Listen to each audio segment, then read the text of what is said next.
Grace. Ma'am Grace. Kuya Mel, kanina ka pa po andyan. Anong oras na po ba? Alauna na. Nakaidlip kayo kanina pagpasok ko. Sub-sub kayo sa trabaho. Alam mo, Kuya Mel, buti na lang po nagising ako kasi hindi pa po ako tapos sa ginagawa kong report. Eh, baka naman pwede na lang ipagbukas yan. Eh, napapansin ko, palagi na lang kayong gabi umuwi. Siguro paldong-paldo kayo sa overtime, no? Kuya Mel, sa atin lang to ah. Habang ginagawa ko to, wala pong overtime. Walang OT? Opo. Siguro kasi siguro tinatype mo lang naman yung sinasabi ni Ma'am eh. Hindi po. Natatagalan po ako kasi iniisip ko po yung mga itatype ko. Tsaka po, alam mo, Kuya Mel, minsan po hindi na po talaga kaya ng brain cells. Bakit naman ganun?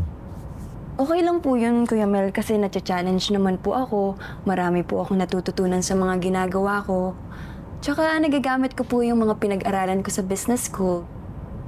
Kaya eto po, ginagawa ko po yung best ko kasi mahal ko po ang kumpanya. Sige nga. Kunwari, ako ang boss mo at magpe-present ka sa akin. G?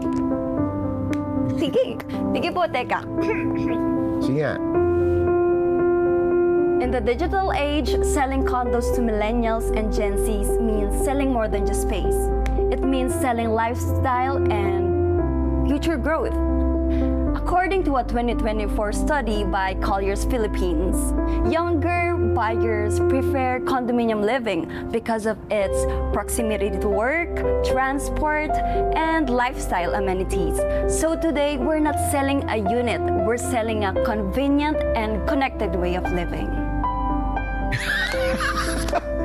Galing nga. Intro pa lang yan. Wait lang, Kuya Mel, meron ba? Diyan ka lang. Sige. Continue. A condo represents career opportunity, walkability, and an active social life, not just a location. And with this, digital marketing is essential. Short-form videos, virtual tours, and fast online responses build trust faster than traditional brochures. When we position the condo as a smart lifestyle and financial decision, we connect what we truly drives their choices.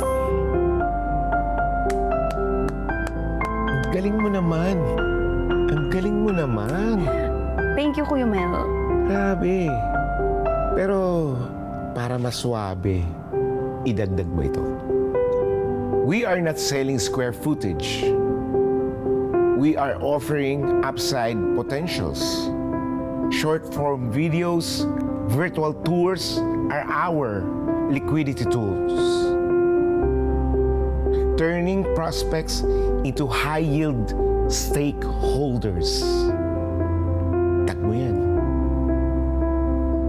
Teka, Kuya Mel, paano niyo po nalaman yung mga yan? Mahilig lang kasi ako magbasa, Grace. Kaya ganon. Pero alam mo, Ma'am Grace, payong kaibigan lang, huwag mong maliitin ang sarili mo. Hindi ka lang tagagawa ng report ng iba. Kailangan ko po kasi ng trabaho, Kuya Mel, para sa gamot ng nanay ko.